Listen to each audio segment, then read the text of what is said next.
Shirley Klein, responsável pelo marketing da Zebra, Rafael Manso, nosso Key Account Manager, e o Luiz Cunha. Estamos aqui recebendo vocês para um painel sobre desafio logístico de 2021.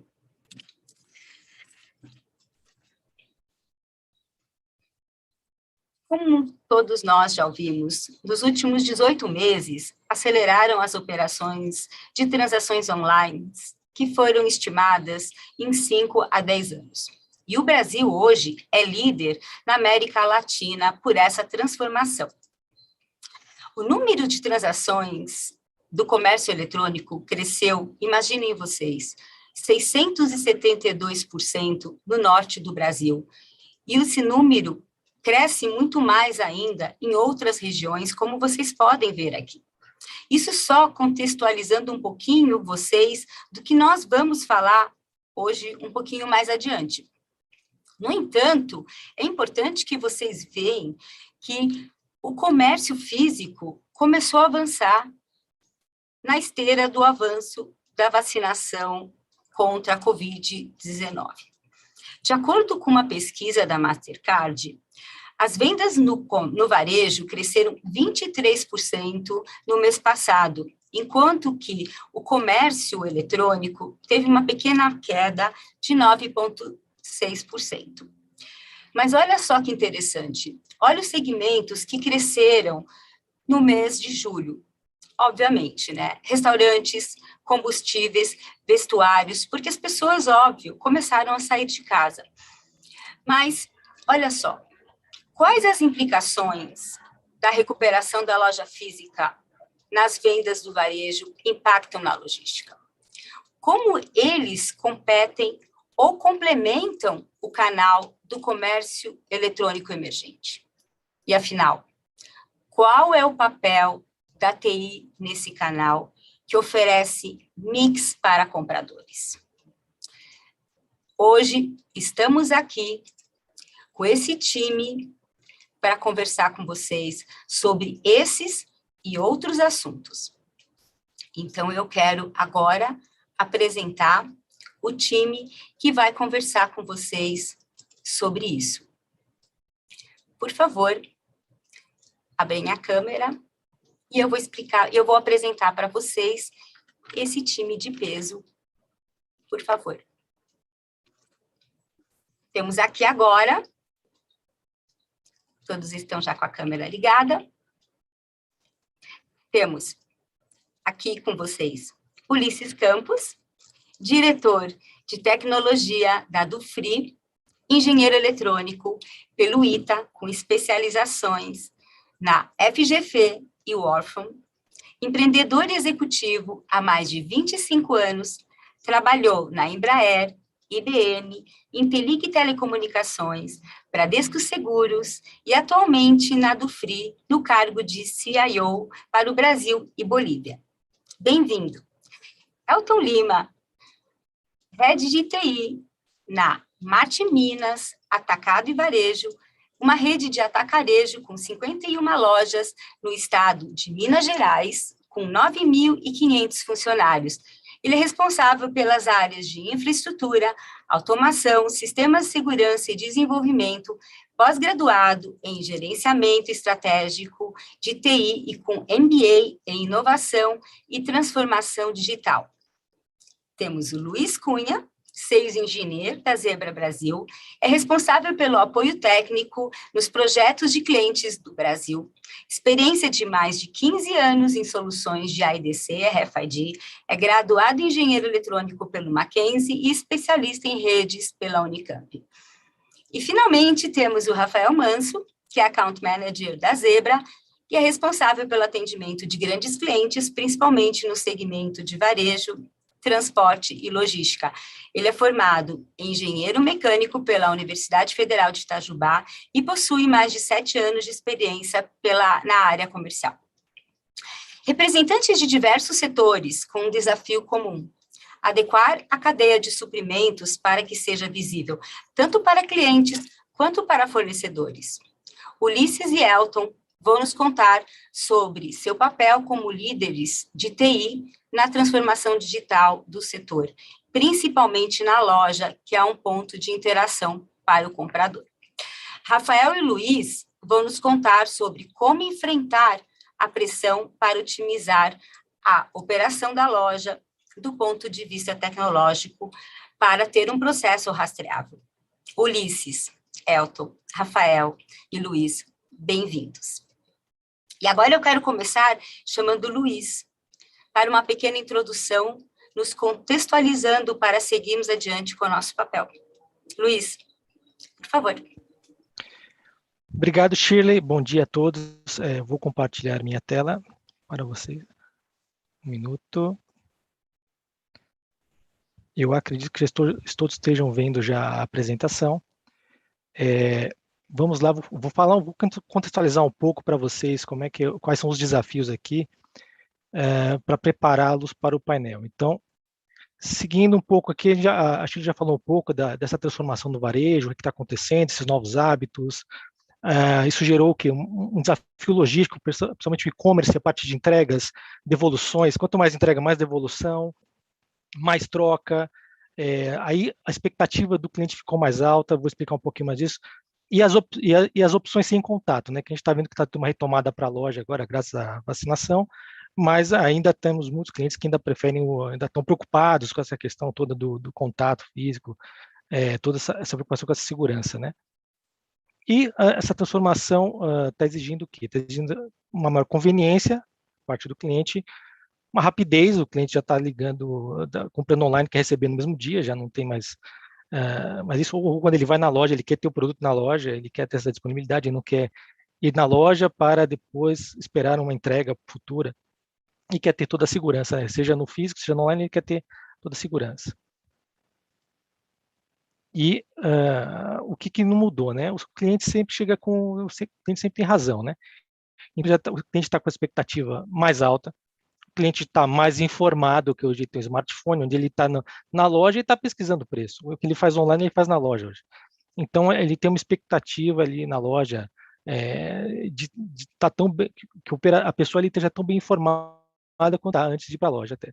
Então, essa expectativa hoje que a gente tem do cliente. O cliente ele tá bem informado, ele está preparado para fazer suas compras com todas as informações necessárias.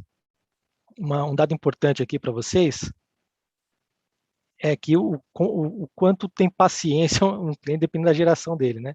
É uma pesquisa feita, então, um cliente, por exemplo, um baby boomer, que daí seriam meus pais, né, vamos dizer assim, ele ainda tem paciência para ir na loja, esperar lá, para ver se tem uma geração X que já é mais ou menos a minha, não vou entregar aqui minha idade, mas é mais ou menos a minha, eu estou entre os dois aqui, a paciência aumenta um pouco, agora o millennials não tem paciência. Ele quer resolver o problema rápido, ele precisa da informação rápida, ele quer o produto rápido. E isso está gerando novos desafios, né? Principalmente aqui quando a gente está falando da logística, né? Então, a logística, esse desafio da cadeia de suprimento, então o cliente está querendo aqui, ó, uma evolução, tem que operar 24/7, uma evolução do omnicanal, houve um aumento no volume de pedidos, requisitos de entrega mais rápida, escassez global de trabalhadores, e aqui 40% dos entrevistados relataram um aumento na demanda do consumidor como principal motor de crescimento. Então, a gente viu isso. E como é que a Zebra ajuda? A Zebra desenvolveu um modelo de maturidade de armazéns. Tá? Então, a gente imagina aqui do armazém desde do centro de distribuição, como a gente entende, até armazéns, que pode ser uma loja que funciona como um armazém ou a própria loja. Então, como é que funciona esse modelo? A gente entende a maturidade do armazém, que são 5 fases, né? Então, a gente entende que a fase 0, onde eu não tenho nenhuma automação. Tá? Essa fase 0, eu estou trabalhando só no caderno lá. Uma fase 1, que é muito importante, fase 1 e 2, a fase 1, onde o cliente já tem um sistema, a distribuição, né? A operação já tem um software, um WMS, um RP, já utiliza códigos de barra, já começa a utilizar, mas na fase 1 ainda não é um uso massivo, é um uso naquelas operações principais, né? Recebe, expede e tal, não tem um uso massivo assim, são os dados mais transacionais. Uma fase 2, aí eu já tenho um uso mais massivo de código de barras. Leitura de código de barras, já estou usando coletores vestíveis, que eu vou mostrar um pouco, já estou usando voz, operação com voz, então, e eu já tenho também o operador, ele trabalha no modo de colaboração, já, ele não está ali fechado só na operação dele, mas ele começa a colaborar entre os outros, já existe uma comunicação aí. Uma fase 3 desse modelo de maturidade é quando a gente começa a usar sensores, por exemplo, RFID, sensor, beacons, outros tipos de sensor, para eu começar a ter dados, uma visibilidade maior dos meus ativos, dos meus produtos, começa a ter uma visão maior de todo para começar a melhorar minha tomada de decisão, né? Eu começo a analisar com mais dados para tomar a decisão mais correta. A fase 4, aí sim, eu já estou falando de localização em tempo real. Eu sei onde está meu operador, eu sei onde estão meus ativos, eu sei onde estão meus produtos, eu sei o que eu tenho o que eu tenho que expedir primeiro, se eu pego o produto A, B ou C para expedir.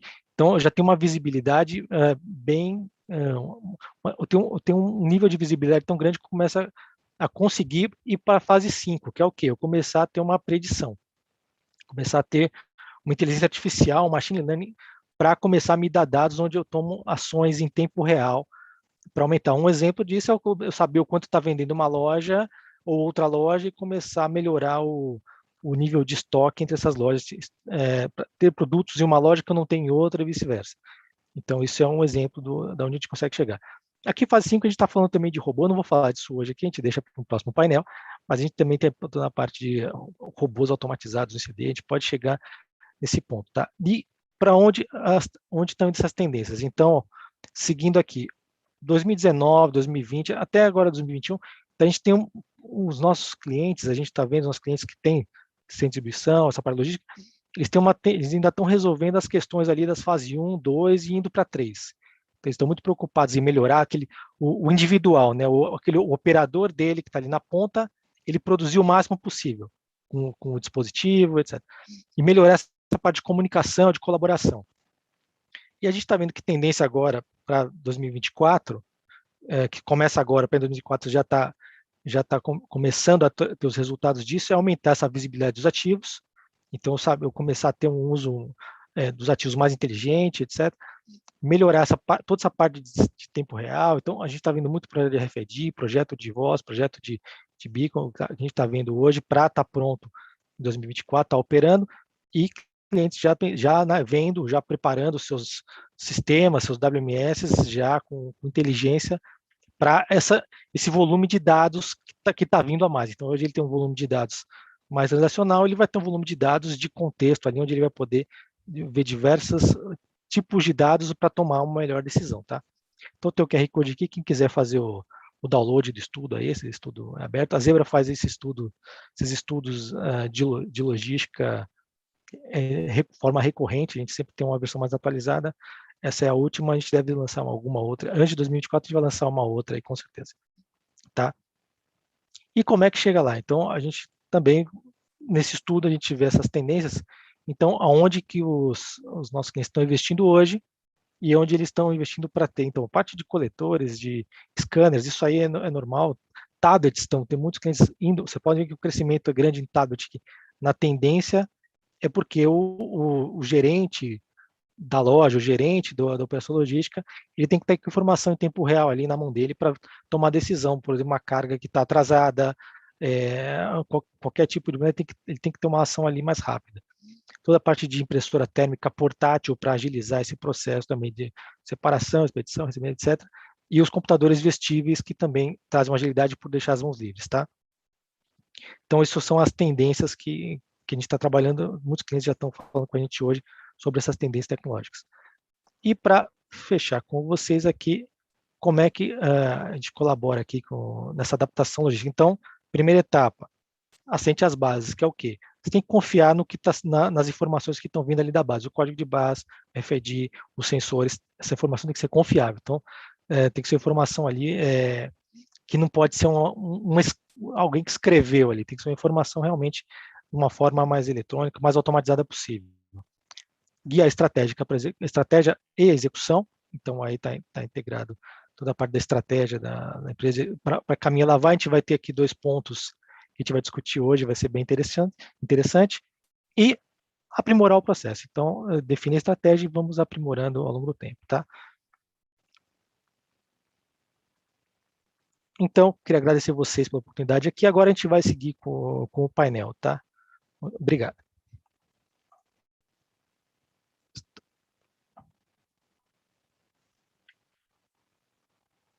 Olhando, você não estava em mute. Muito obrigada, Luiz. Obrigada, assim, pela explicação. Claro que é um breve resumo e, como ele disse, se vocês quiserem um pouquinho mais de detalhes, vocês, obviamente, podem entrar em contato com a gente, que a gente vai não só mandar o estudo completo, mas também um pouquinho mais de detalhes deste modelo que a gente trabalha. Então, no final, vocês vão ver que a gente tem um pouquinho mais de detalhes. E, de novo, Luiz, obrigada. Então, Ulisses e Elton, agora é a vez de vocês, né? A gente queria saber um pouquinho mais de detalhes. Ulisses, será que você pode nos explicar um pouquinho mais do funcionamento ou a natureza da empresa de você, da sua empresa, né? Para que o público aqui possa entender um pouquinho melhor? Claro. Bom dia.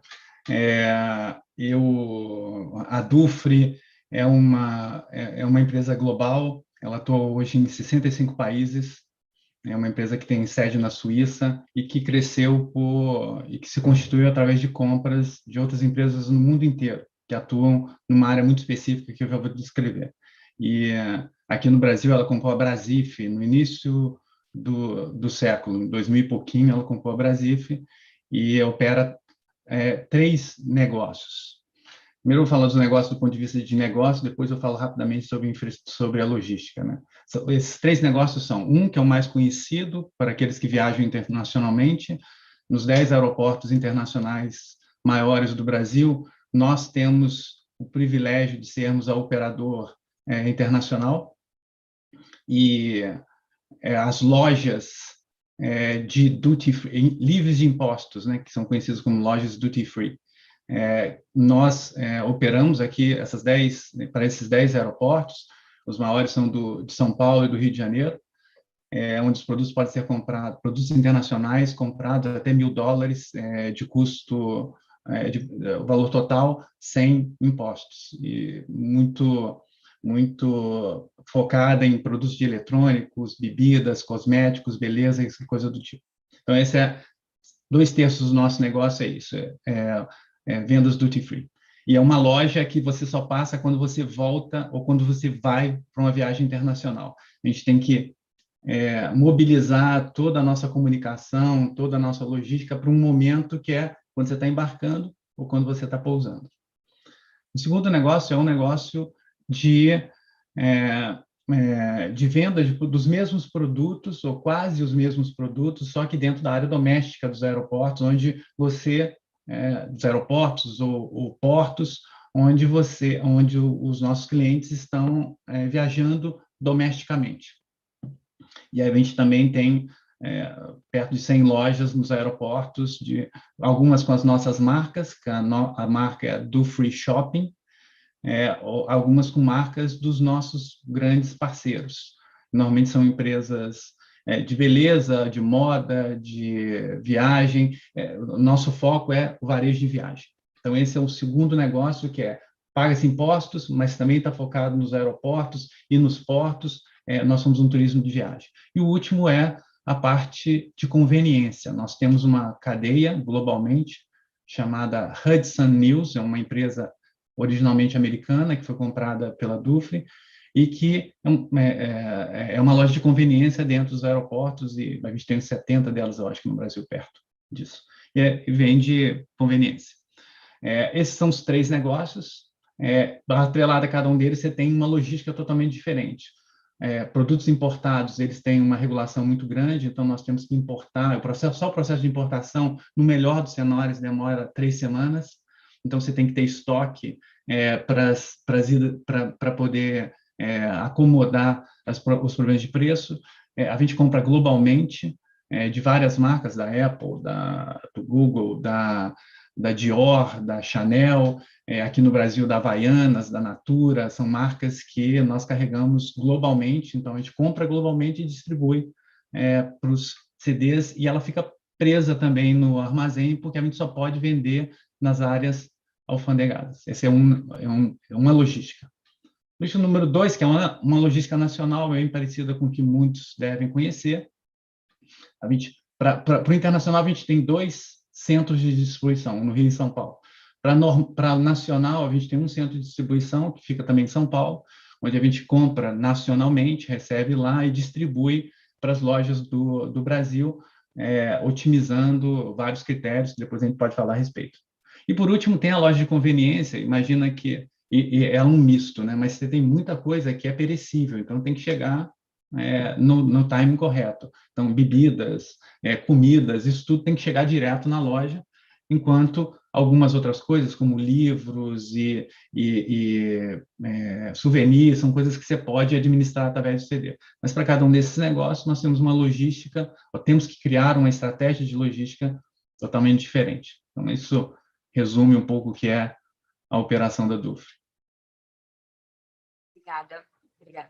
Eu sei que a gente vai falar um pouquinho mais lá na frente desse mix aí de operações. E, Elton, eu sei que a sua operação, então, é ainda mais interessante ainda. Então, você pode nos contar um pouquinho dela, por favor? Bom dia. Eu vou contar aqui nosso desafio aqui como Martiminas. O Martiminas é um atacarejo, né, como é conhecido, vamos dizer assim, um supermercado que vende tanto no atacado quanto no varejo. E a gente tem um desafio de atender todos os tipos de público com pedidos de vendas verticalizadas, né, ou seja, grandes pedidos, até o consumidor final ali que vai lá no supermercado comprar uma unidade, né?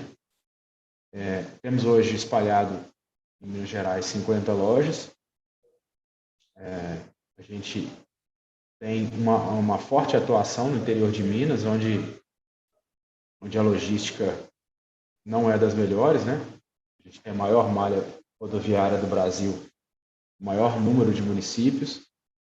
Então, temos o maior desafio também como logística.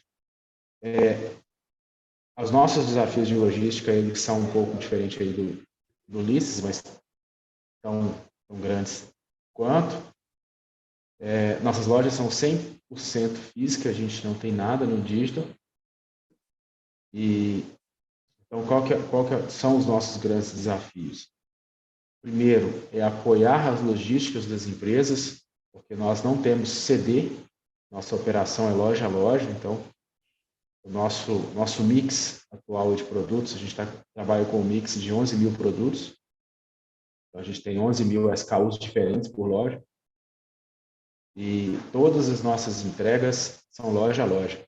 Então, todos os fornecedores entregam a quantidade comprada na própria loja, a gente não tem nenhum tipo de CD. Então, nosso desafio aqui é apoiar essas indústrias, né? Ou seja, ajudá-las a entregar mais rápido, chegar no ponto de entrega ali, o caminhoneiro conseguir entregar mais rápido. Então, a gente tem que ter essa consciência da logística. E também o grande desafio de ter o estoque ao alcance do cliente. Então, a gente tem ali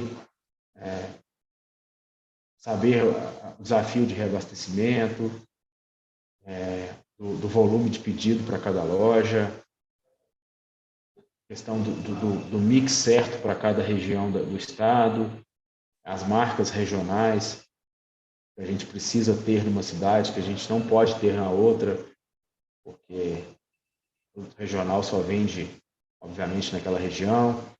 Então, nosso desafio é grande nesse sentido de logística e a gente se apoia muito em tecnologia para isso.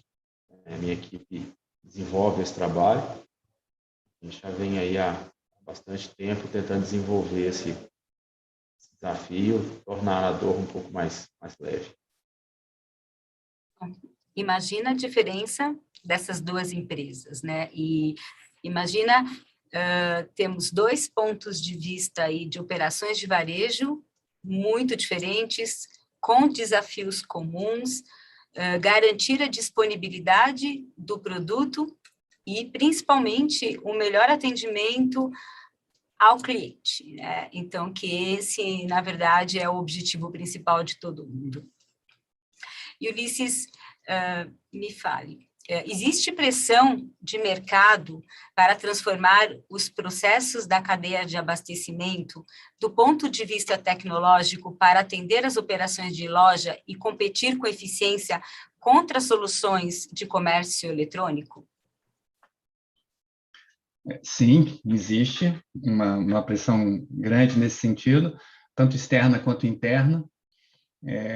No entanto, a nossa abordagem ela está no sentido de tentar conciliar, usar uma logística que concilie as forças desses dois canais para maximizar o nosso resultado, né? O que se chama de multicanalidade, o omnichannel, realmente abraçar isso, que não é fácil nem culturalmente, somente quando você vem de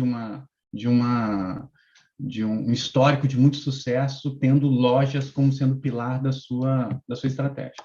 Então, a Dufry tem, para cada um dos negócios que eu mencionei, não para Hudson não, mas tanto para o Duty Free quanto para o Dufry Shopping, a gente tem ambientes online que cresceram muito durante a pandemia, e agora tem que conviver mais fortes com a demanda de loja. Então, se existe uma pressão muito grande, como eu falei, interna e externa, para que a gente consiga conciliar, criar uma estratégia que concilie essas questões.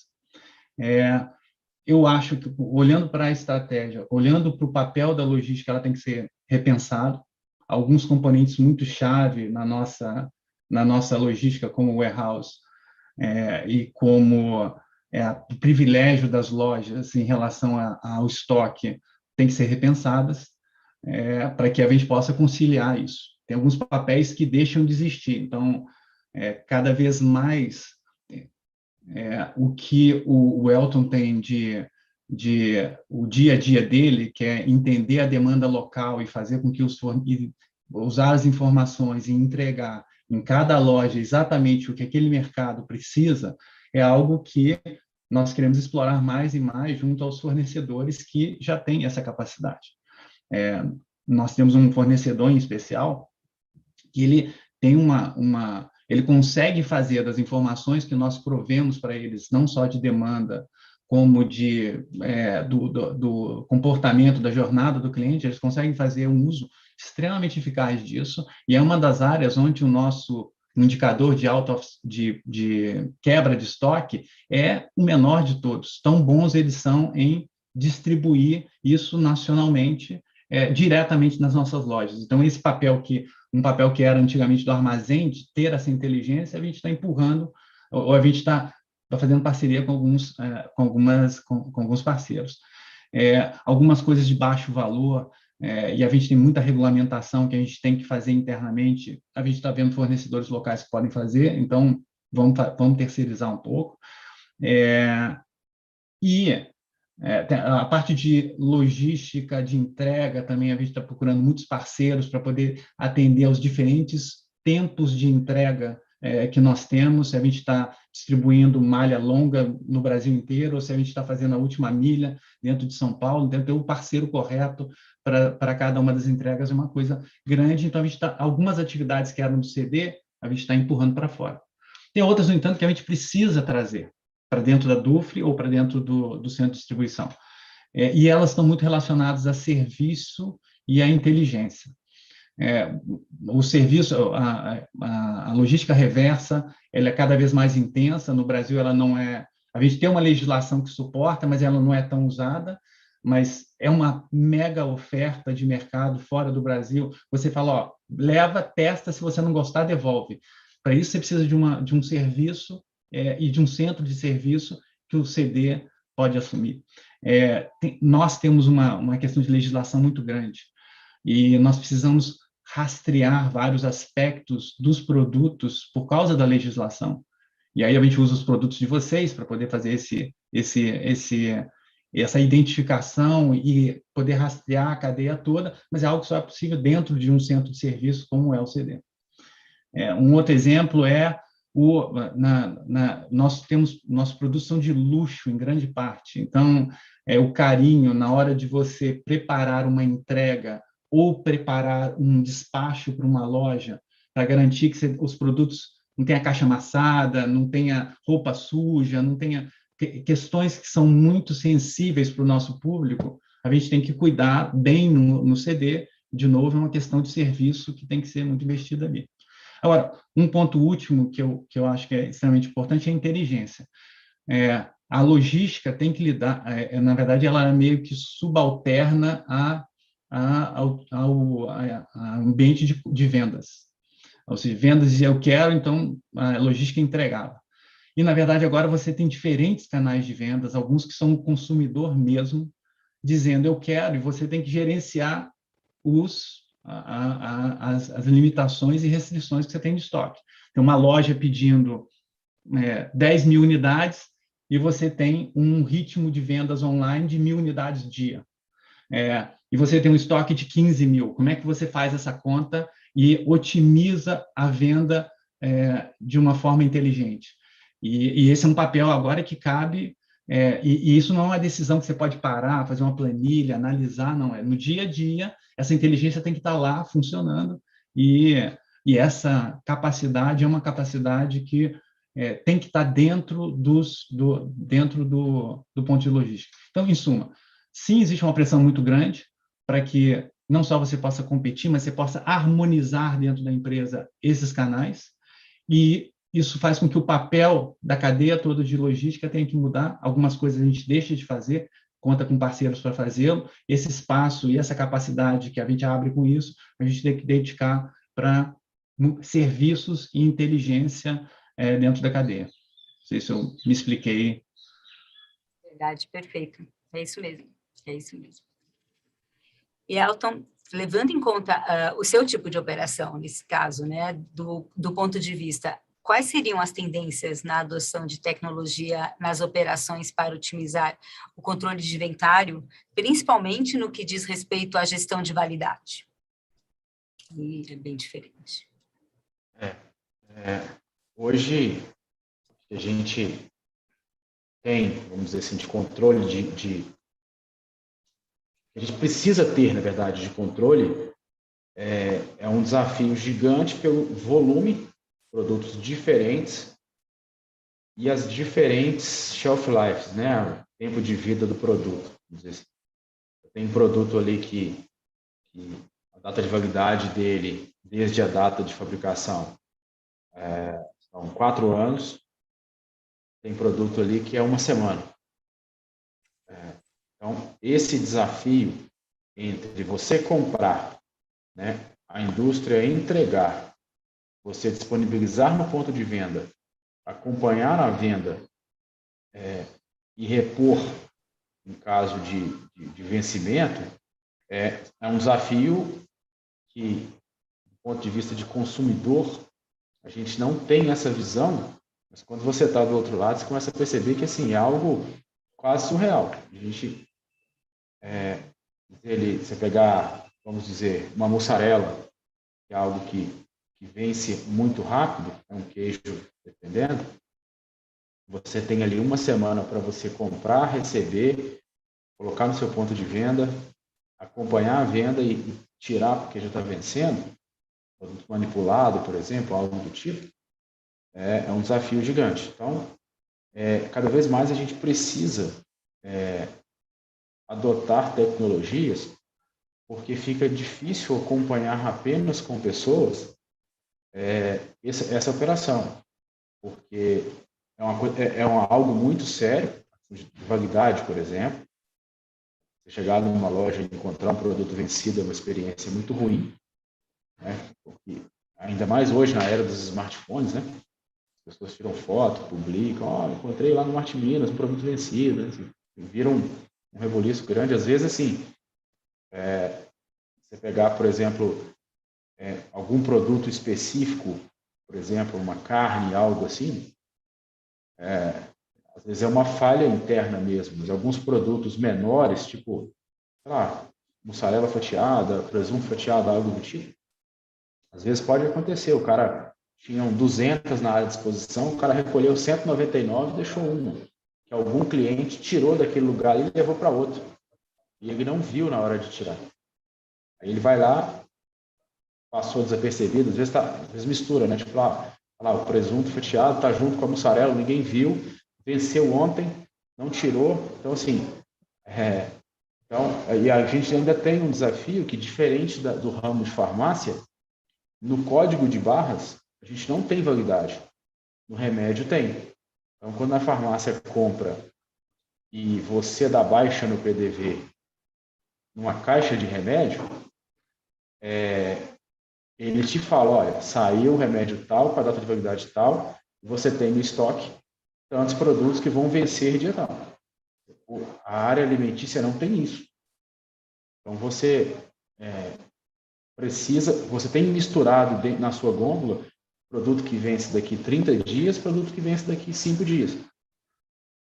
E aí tem aquela diferença, né, que tem um estudo clássico, se for mulher que for comprar, vai comprar o que vai vencer daqui 30 dias. Se for homem, é o que estiver mais perto da mão. Porque o homem não olha isso, né? Assim, um estudo clássico que tem aí dessa área de supermercado.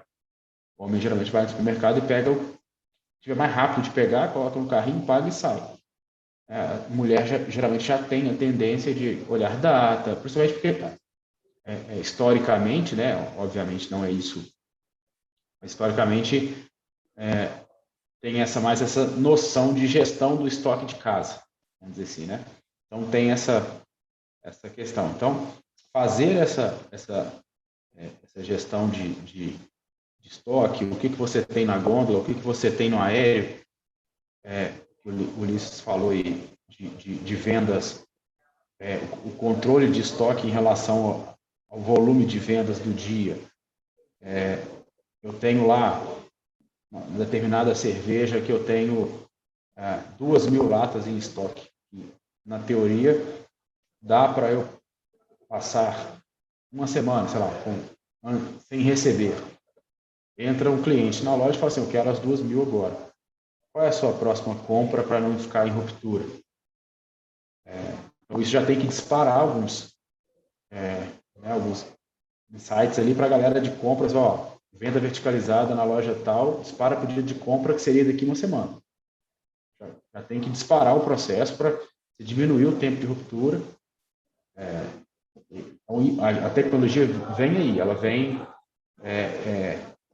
suprir esses pequenos espaços, que embora pequenos são extremamente importantes, que a gente não consegue suprir com pessoas, e que, assim, se for suprir com pessoas, você tem que inflar a sua equipe. Numa área de atuação como a nossa, que é baixo custo, quanto mais mão de obra, obviamente, maior o custo, né? Então, assim, é sempre óbvio o consumidor que paga, né? Então, por isso que a gente tem que ter uma operação muito enxuta, muito bem, com processos amarrados, com tecnologia envolvida, para a gente conseguir ter baixo custo. Então, entra RFID, entra o uso aí de coletores, a questão da rede Wi-Fi. Antigamente, você tinha ali na área administrativa da loja, para gerência, RH. Agora não, agora tem as lojas do Martins têm entre 5.500 a 6.000 metros de áreas de venda, 10.000 de área de operação. Eu tenho que cobrir esses 10.000 metros de área com a rede Wi-Fi. E, assim, pode ser sinal ruim, não, é sinal bom, porque onde a pessoa estiver ali com o coletor, ela tem que ter condição de, na hora, já bipar um produto ali e falar, eu tenho 5 desse aqui em estoque, a venda dele é 1 por dia, já tem que ter isso na mão. Assim. Então, a tecnologia vem para ajustar isso. Cada vez mais nosso desafio. Muitas coisas interessantes. Eu acho que até o Rafael, na verdade, lá na frente, ele vai acabar respondendo algumas até das suas, não é bem questionamentos, mas até dos seus desafios. Eu acho que até você acabou respondendo uma das minhas próximas perguntas para você, mas, botando você, Ulisses, o que você acha que é importante levar em consideração ao iniciar um processo de renovação tecnológica? Bom, o mundo, não só do ponto de vista de consumo, mas do ponto de vista de tecnologia, está evoluindo de uma forma que aquilo que é ótimo hoje não é mais ótimo amanhã, né? Ninguém previu que essa revolução que você descreveu no início da nossa conversa aqui, que foi precipitada pelo isolamento que nós tivemos que viver nos últimos 18 meses. Então, se você vai renovar, e não é um processo de curto, você reestabelecer, você implantar tecnologias e você reeducar a empresa a operar daquela forma, não é um processo curto. Então, você realmente tem que fazer um planejamento eu diria, de médio prazo, de 3 a 5 anos, de onde você quer chegar, tentar visualizar onde você quer estar para poder, daí, desdobrar isso em processos e depois em tecnologias. Uma coisa muito importante é que eu questionaria todo mundo para pensar um pouquinho nas compras online que vocês fizeram, o que era o diferencial daquilo que você chamou de uma experiência boa, de uma experiência ruim. Grande parte das pessoas que pensarem sobre isso vão remeter este fator ao processo de entrega, que é a logística. Então, a logística que antes era algo, talvez, dos bastidores do mundo de varejo, tornou-se uma vedete, é algo que realmente tem um impacto muito grande. Eu posso, assim, nos desafios que nós temos aqui, vou dar um exemplo simples. Os voos internacionais, agora, com quase todos eles indo para São Paulo. Você mora lá em BH, você tem que passar para São Paulo. Você mora em Campo Grande, você tem que passar para São Paulo. E lá em São Paulo é onde você pode fazer compras no Duty Free. Imagina você indo para BH, parando em Guarulhos, comprando o que normalmente você comprava antes, 12 litros de uísque, e tendo que carregar isso num avião para BH, onde você já não pode mais fazer isso. Então, para a gente é muito importante entender que existe essa demanda de mercado, do nosso cliente, falar assim, pô, eu tenho que carregar isso para ele. E isso vira um novo papel de logística. Então, voltando à sua pergunta, tem que olhar à frente. Primeiro, entender qual é o serviço que você quer prestar para o seu cliente.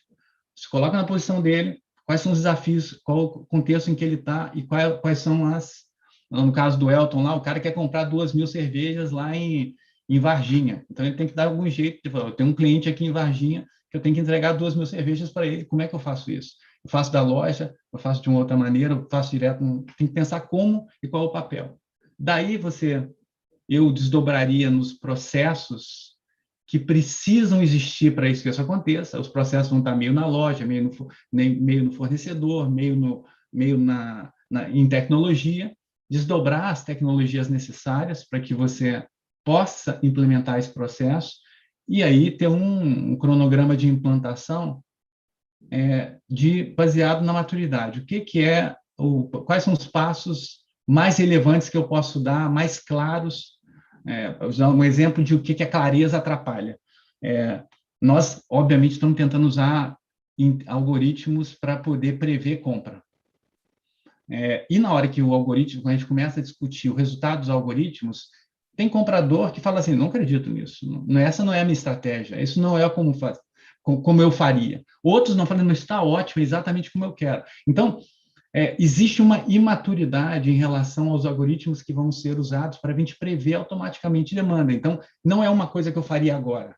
Agora, todo mundo tem para produtos de alto valor, não existe nenhuma questão em relação a colocar RFID para poder fazer rastreamento. Então, isso está maduro. Então, é algo que eu posso fazer agora e que realmente traz valor. Então, essa, para mim, é a visão, entender o que você quer prestar de serviço, entender os processos que você tem que criar para isso, as tecnologias que suportam esses processos, e aí implementar o que tiver mais maduro antes, e colhendo os resultados, e até criando a energia vital para a empresa, falar assim, não, vamos continuar que está funcionando, esse é o caminho certo. Né? Realmente, É bem por aí. Eu acho que, daqui a pouco, Rafael, acho que a gente pode pôr o Ulisses, né, e o Elton para falar sobre o modelo.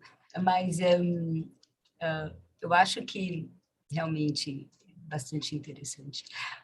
Elton, resumindo assim, praticamente o que você falou, né, e levando em consideração a sua operação bastante interessante,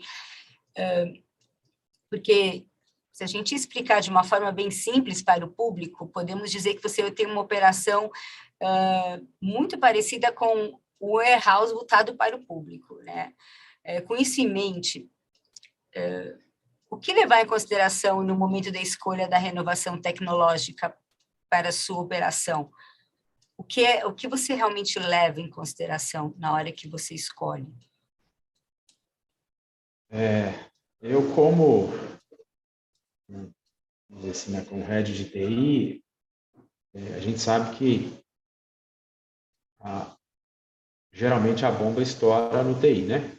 A gente surge um problema lá e o TI vai resolver esse problema. A gente tem essa visão, né? E então, o que eu prego muito, eu conheço aí, tem o Rafael já há mais tempo, sabe que para a gente, o tanto que a empresa é parceira, o tanto que aquela tecnologia traz junto com ela uma parceria, para mim é importante. Então, assim, a questão de parceria, para mim, é sempre um dos principais pilares que eu olho na hora de renovação, na hora de uma aquisição de uma nova tecnologia, etc. Porque se você desenha um projeto, você faz ali todo, pelo menos tenta pensar em tudo, coloca para funcionar e depois você tem um problema ali na frente, você se vê meio que perdido, assim, que você só teve uma relação comercial com o parceiro, isso é muito ruim. Então, a experiência para a gente dessa parceria, da empresa estar junto, de estar apoiando, estar acompanhando ali, mesmo depois do projeto estar executando. Então, isso para mim é muito importante. E para a gente, o nosso lema interno aqui é muito sobre velocidade. Velocidade com qualidade. Então, o quanto a gente consegue tomar de decisões rapidamente, e obviamente decisões acertadas, né? Com qualidade. Então, quanto a empresa consegue acompanhar da gente essa velocidade e consegue suprir nossas necessidades com essa velocidade que a gente precisa. Então, atendimento, retorno, o quanto a gente está passando por uma grande crise aí de equipamentos, né? Na área de TI está bastante complicado, alguns insumos, né? Algumas coisas desapareceram do mercado, outras, o preço está inviabilizando algumas questões. Então, para a gente, que a tecnologia seja, né? Aí vamos dizer tecnologia, eu estou incluindo tanto, sei lá, equipamento, quanto a parceira que está junto com esse equipamento. Então, parceria, velocidade e simplicidade no dia a dia. Nossos funcionários, vamos dizer assim, nossos empregados, esse ramo do supermercado em si, no geral, varejista, o atacadista, o atacarejo, etc., ele tem muito do primeiro emprego, muito de oportunidade de pessoas que ainda não têm, vamos dizer assim, grau de estudo. Então, assim, são pessoas, nos interiores a gente dá muita oportunidade para pessoas que ainda não têm estudo concluído, pessoas que estão reingressando no mercado de trabalho. Então, muitas vezes elas têm dificuldade com o uso de tecnologia, por exemplo. Então, o tanto que essa tecnologia consegue facilitar a vida desse funcionário sem ele precisar ter um grande conhecimento, né, da área de tecnologia. Então, isso para a gente é importante. O quanto resolve problema, quanto a tecnologia resolve um problema sem trazer um desafio paralelo a ela. Seja de manter essa tecnologia, seja de adquirir essa tecnologia.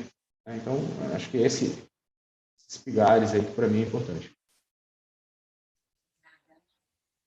Rafael, afinal, a maioria das empresas associadas à cadeia de suprimento tem uma necessidade, como você viu, urgente de mudar suas operações. Por onde começar? Excelente, pessoal. Primeiro, bom dia. Conheço o Elton já de bastante tempo, acho que todas as questões que tanto o Elton quanto o Ulisses trouxeram são bastante relevantes, né? Acho que os modelos de negócio são bem diferentes, mas acho que é importante, né? Uma estratégia do Elton complementa talvez uma estratégia que o Ulisses pensa em fazer para algumas operações, das quais as 3 ele citou. Então, acho que isso é muito importante, muito rico a gente comentar isso ao longo desse bate-papo. Então, acho que o meu principal objetivo é responder essa pergunta, Shirley, tentar englobar um pouco do que o Ulisses e do que o Elton comentou. Embora as operações elas sejam diferentes, eu acho que existe muita sinergia da maneira como precisa ser construído passo a passo, né, para que a gente consiga, de fato, implementar essas mudanças, né, e por onde começar. Então, eu me lembro muito bem que no ano passado, né, no começo da pandemia, os 2 primeiros meses ali foram bem complexos, né? Acho que para todo mundo, né? Todo mundo estava tentando entender o que de fato ia acontecer, mas a gente não, acho que o varejo não tem muito tempo, né? O varejo é muito dinâmico, né? Então, já ali a partir de maio, junho, quando a gente entendeu que de fato a loja física não voltaria, né, tão rápido quanto a gente imaginava, eu acho que houve uma procura gigante aí de players do varejo para acelerar esse processo de digitalização, né? Com o fechamento dessas lojas físicas. Então, eu acho que essas empresas elas tiveram que acelerar em meses o que estava previsto para 5 anos, né? Então, acho que tiveram que replicar esse modelo de digitalização muito mais rápido do que elas previam, né? Acho que todo mundo sabia que precisava fazer, mas não que seria tão rápido, né? A pandemia ela só acelerou muito isso, né? Então, eu acho que hoje a gente tem uma tecnologia muito mais acessível, né? Do que poucos anos atrás. Então, hoje a tecnologia ela está muito mais acessível, né? Mas eu acho que o segredo é como implementar essa tecnologia, né? Ela precisa ser muito bem planejada, muito bem executada, né? Eu não tenho dúvida que a tecnologia ela vai evoluir muito mais nos próximos 3 anos do que ela evoluiu nos últimos 10, né? Então, eu acho que isso é bem importante, né? A gente se atentar a isso, né? Então, acho que para mim a tecnologia ela acaba não sendo aí o caminho, né?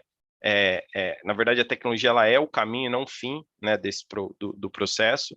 Então, acho que primeiro de tudo, por onde começar, né? Acho que o primeiro é a empresa ela precisa compreender a operação, né, e dividir essas diferentes operações, né? No caso, por exemplo, do Elton, que opera muito na loja, ele tem operação de back-office, ele tem operação de venda ali assistida na frente do caixa, ele tem operação de ruptura de gôndola, o Ulisses também tem diferentes modelos. Acho que o primeiro de tudo, a empresa ela precisa entrar no detalhe da sua operação e dividir essas operações. No CD, por exemplo, a gente tem operação de recebimento, operação de picking, operação de expedição. Eu acho que você precisa entender de fato essa operação e entender a maturidade de cada uma dessas operações, né?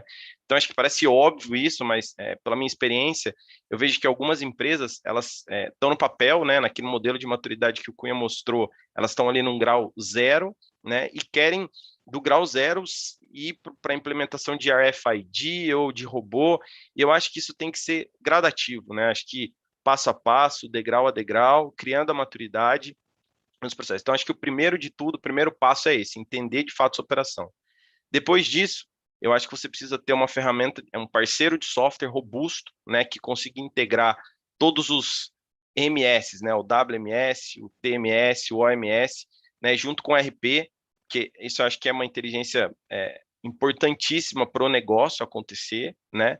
Depois disso, né, depois de entender bem seus processos, né, e ter um parceiro robusto de software, é sim otimizar o uso, né, isso caminhando para o modelo de maturidade, como o próprio Cunha apresentou, é otimizar o uso de mobilidade para o colaborador, né? Então, é entregar para esse colaborador, seja ele do CD, seja ele da loja, mobilidade, né, para que ele consiga imputar os dados que ele coleta em tempo real e jogar isso para dentro dos sistemas, né?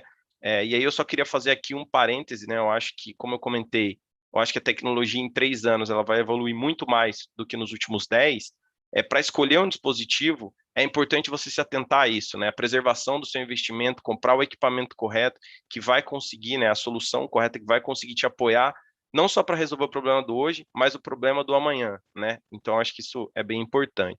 Então, acho que visto isso, né, mapeando bem seus processos, tendo um parceiro robusto de software, otimizando a mobilidade para os colaboradores, aí sim já indo para um passo que eu acho que a maioria dos varejistas, não só do Brasil, mas da América Latina como um todo, né, como aquele estudo que o Cunha nos mostrou, eu acho que é sair desse processo como um todo e ir já para a parte de tomada de decisão, ter dados em tempo real, né, depois de imputada todas essas informações, e aí sim chegar nessa parte do preditivo, né, do adaptativo, como o próprio Ulisses comentou, de ter modelos de construção de tomada de decisão preditiva, né? Eu acho que isso é um próximo passo, eu acho que a Zebra está aqui para ajudar os nossos clientes a chegar nesse nível de maturidade, tá? E só para encerrar, Shirley, eu acho que eu gostaria de destacar aí que o primeiro passo é o mais importante, né? Eu acho que dar o primeiro passo é mais importante, mas desde que isso seja feito de maneira correta e muito bem planejada, né? Comprar uma tecnologia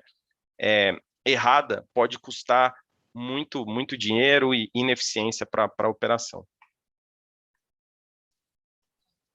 Obrigada, Rafael. Aí, a gente está aí em cima do horário. Eu tenho uma pergunta que a gente recebeu aqui no chat. Eu vou mandar, vou perguntar, foi feita aqui por um dos nossos clientes, acho que talvez você possa responder, né, ou talvez o Luiz, em uma remoção tecnológica, como manter a interoperabilidade entre novos equipamentos e os atuais? Eu acho que ele quis dizer renovação, né? Acho que foi digitação. Renovação tecnológica, isso.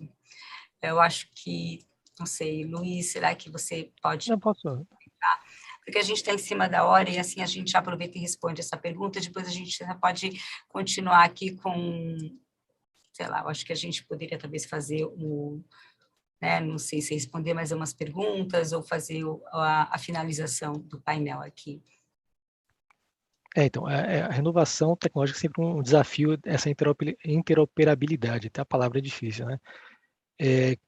Como é que a gente faz normalmente, né? A gente faz em passos, porque tem alguns pontos, se a gente fala principalmente de coletor de dados, aí tem a questão de você trocar de uma vez só, imagina trocar o sistema e trocar o equipamento, trocar um formato, isso aí pode dar um problema na curva de aprendizagem e cair um pouco a produtividade nesse período. Então, o que a gente pode fazer é em etapas. Primeiro, por exemplo, troco o equipamento, depois eu troco o sistema e nesse ponto eu não deixo cair tanto a produtividade. Então, isso que a gente já vi fazer alguns clientes aí com bastante sucesso. Falando no caso específico de gerações de coletores de dados, por exemplo. Mas aí, por exemplo, se a gente muda de um processo que está com coletor para RFID ou para algum outro tipo de tecnologia, aí vai ter um impacto maior, porque eu vou ter que mexer no processo. Tá? Aí não tem muito o que fazer, vai ter que conviver com os dois por um tempo e uma hora vai ter uma ruptura, aí vai ter um aprendizado no meio.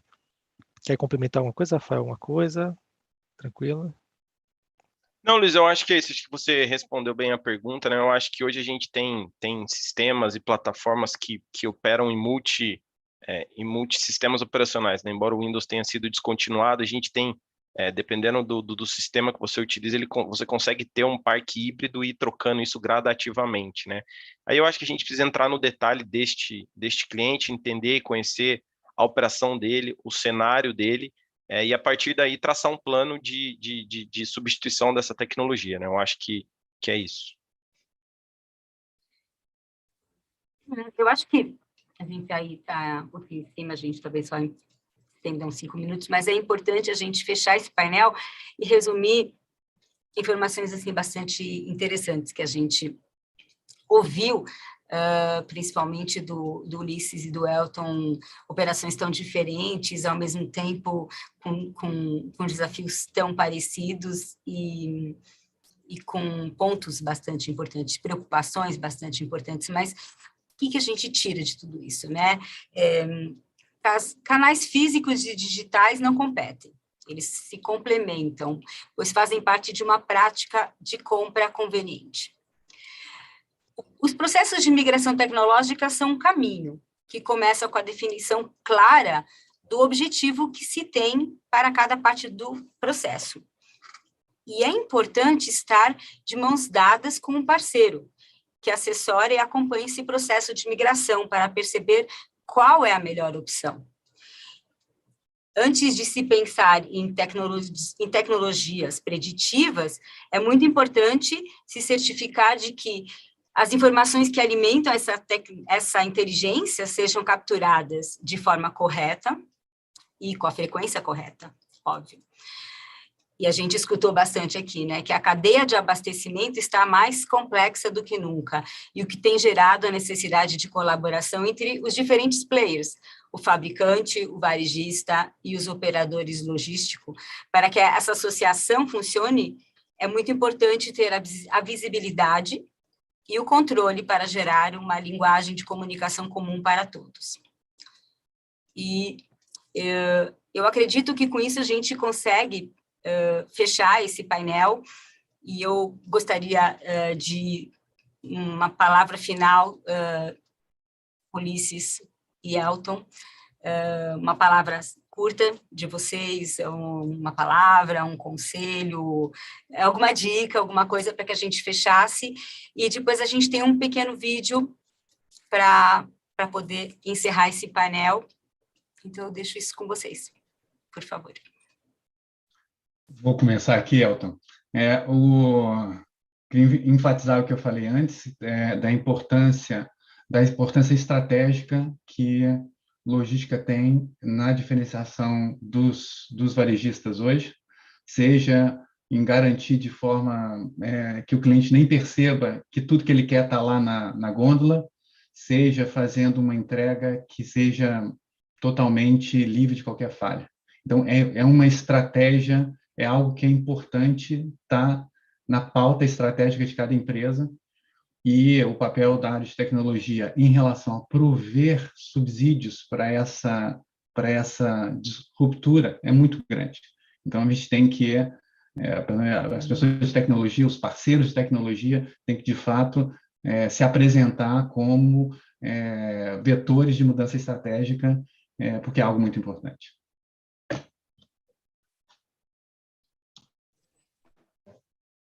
Complementando aí o que o Ulisses falou, eu acho que o papel da tecnologia, ele é de facilitar vidas, né? E hoje, como a gente tem aí multicanais, né, qualquer deles cabe a tecnologia para justamente fazer esse papel. E aí acho que a maior lacuna de todos eles, que a gente precisa preencher, é não ter perda de tempo, é tudo com o menor tempo possível, no menor custo possível, né? Então, essa mágica aí da gente fazer as coisas como se fossem mágica mesmo, custo baixo sem perda de tempo, que é o nosso desafio, o desafio que vocês, como parceiros do negócio, têm para nos auxiliar. Atingir o máximo de pessoas possível para a gente conseguir crescer e trazer junto a experiência do cliente.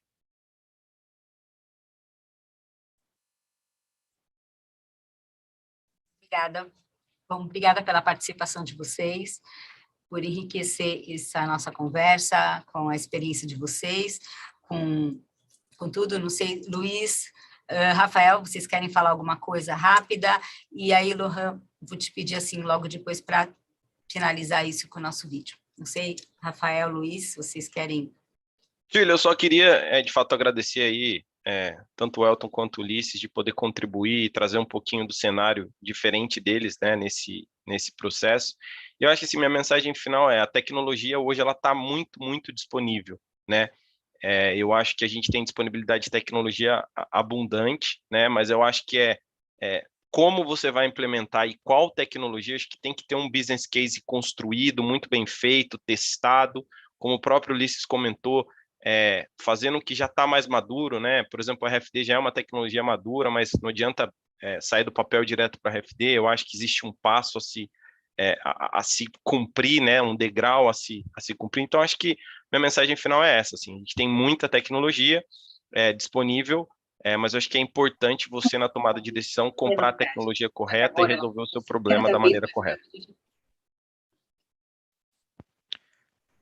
Bom, então, também queria agradecer a todos, né, ao Elton, ao Ulisses, agradecer a todos que participaram e, finalizando, então, temos esse leque todo de tecnologia, contem com a nossa ajuda para ajudá-los a chegar no estágio 5 da maturidade. Podem contar conosco aqui.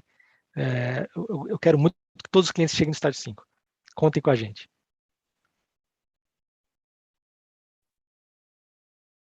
Obrigada. Agora vamos soltar o vídeo e até a próxima. Obrigada.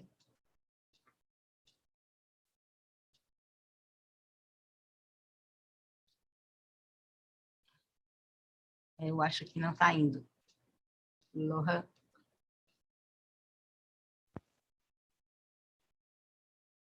Eu acho que o vídeo não está indo.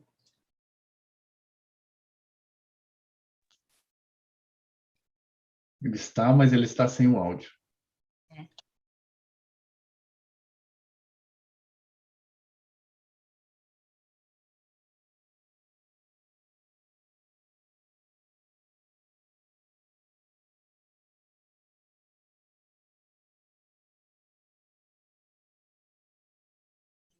Não está nos escutando. Bom.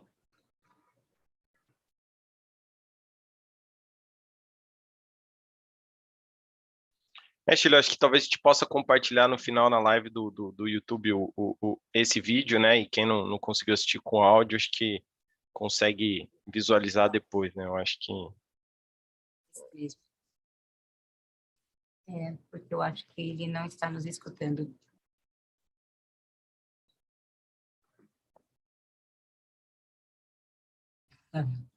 Bom, agradecemos, então, assim, a gente compartilha com vocês o link do vídeo, que vocês tenham oportunidade, então, a gente também compartilha o vídeo, né, dessa live com vocês, e também os documentos e os contatos, se vocês quiserem mais informação.